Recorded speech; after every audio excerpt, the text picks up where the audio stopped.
तर मुंबई पुण्यातील टॉप 9 बातम्या पाहूयात।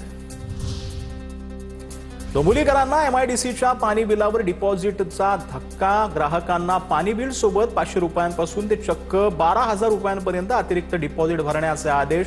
रक्कम एक रकमी भरण्याची सक्ती करण्यात आली। अतिरिक्त डिपॉझिट विरोधात डोंबिवलीकर आक्रमक झाले।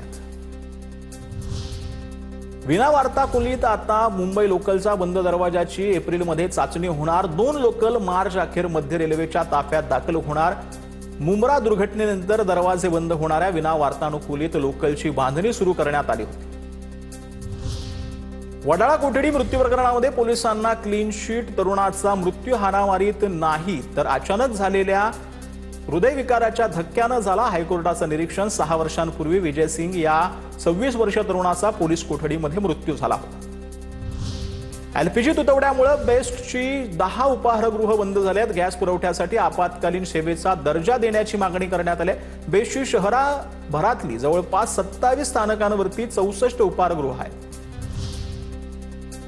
मेट्रो मार्ग 3च्या बोगद्याचं नुकसान झाल्याप्रकरणी आता मुंबई पोलिसांच्या कंत्राटदाराला समन्स पाहायला मिळते। दक्षिण मुंबईतील मेट्रो सिनेमा जवळच्या बोगद्याचं नुकसान झाल्याचं प्रकरण आहे।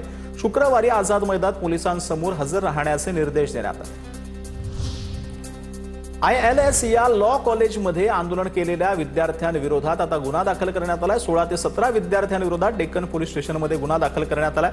अखिल भारतीय विद्यार्थी परिषद आणि विद्यार्थ्यांनी प्राचार्यांच्या दालनामध्ये ठिय्या दिलेला होता।